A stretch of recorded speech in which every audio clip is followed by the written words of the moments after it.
Experts say the 5 seconds it takes you to look down and send a short text message while driving 55 miles per hour is the equivalent of driving the length of a football field with your eyes shut. Greg, the alleged hired hitman in this case testified against the defendant this morning. When deputies arrived here on North Evans Road, they found the body of 27-year-old Francisco Villegas laying face down in a ditch. Wichita County Sheriff's deputies first received a call about smoke coming from this home at about 10:55 this morning. When they arrived on scene, they noticed smoke was billowing out of the home, and that's when fire officials were notified. In August, he refused to leave his jail cell to have his rights read in court. He was then brought in the next day when his only response to the judge's questions was profanity. That's right, Greg. This is the last week the downtown Wichita Falls Farmers Market is open. It closes for the season Saturday, so you only have a few more days to load up on fresh, locally grown fruits and veggies. The things that money can't buy.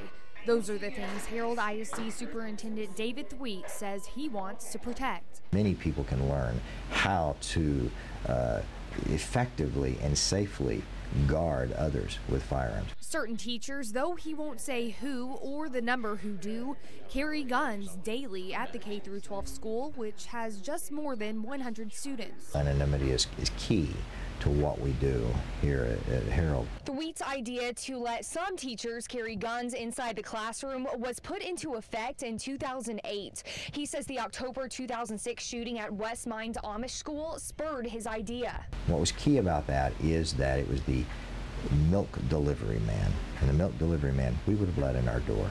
Following the mass shooting at Sandy Hook Elementary School in Connecticut, he says he stands by his policy and that quick action is what's needed in mass shooting type incidents. Virginia Tech was 9 minutes. Fort Hood was 3 minutes. This one the other day, I think, was under 4 minutes. Police cannot respond during that time. You have to do something to protect you at the source. And it's a policy local residents and parents appreciate. The way things are going nowadays, to keep our children safe, I think some teachers, as long as they are responsible and have taken their safety courses, yes, should be allowed to carry a weapon to protect our children and themselves. I really firmly support it. The school is out here in the middle of the highway, and you never know what comes across, and at least gives our kids a fighting chance if something does happen. As for the potential threat of a teacher opening fire, I think the chances of that happening are more slim than having someone come into your school to try to harm your kids. He says the district has never had a problem with a teacher having a gun, and each one who does goes through extensive testing and psychological profiling to ensure that teacher is a good candidate. Wichita Falls police were called out to the east side of the city just before midnight on January 2nd, 1996. It came in as shots fired, gunshots in that area. And there were several 911 calls. When police arrived here in the 800 block of Duncan, they found a white Buick with both the front passenger and the driver's side doors open. They also found the body of a Wichita Falls man laying face down in the asphalt with his legs partially in the driver's side of the vehicle. It appears he was driving down the street and for some reason either stopped or someone was in the car with him. The victim was 25-year-old Zemether Scroggins IV. Mr. Scroggins had just left a family member's home in that area within minutes when the shooting occurred. Police say he was shot in the torso with a handgun. Police do not have much to go on with this case, but say that evidence continues to be evaluated. Every year there's something new that comes out, or they improve on their testing of DNA or forensics or anything else, so they submit that evidence to get the very best results if possible. Over the years, the interviews and follow-ups have continued, but police say they still need more information. Right now, we have information, but we need more information about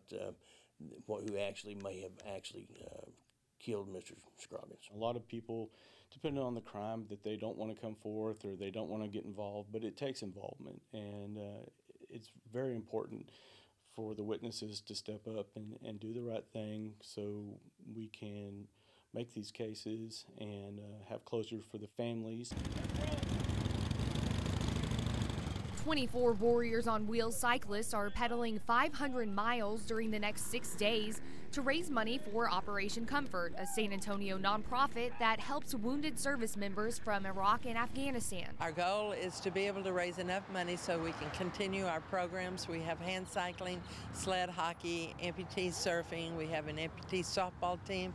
We have a program that recognizes that a lot of guys don't like to do sports, so they work on cars. Operation Comfort gets us wounded soldiers out of the barracks, out of the rehab, gives us a little break every now and then. All right, Randy, let's do this. Be good. The group includes 8 active duty military members. I've done multiple deployments overseas, and it's just, I've never been injured, and I want to help those that have, because, I mean, you never know. You could be over there 4 years and never get injured, or you could be over there 2 months and get injured. And also 3 amputees. They've been helping me and other wounded soldiers out down in San Antonio, so I just felt like I needed to give back, and plus it's good exercise. It's a good time, and just seeing all the support out here is pretty heartwarming, and it really helps with recovery. Their journey kicked off in Wichita Falls and will take them 505 miles all the way to Corpus Christi.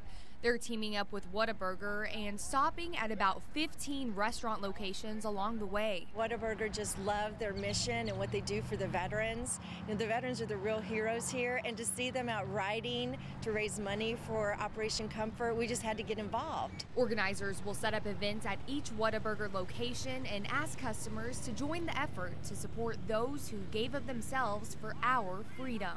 Melissa Foy, KFDX 3 News.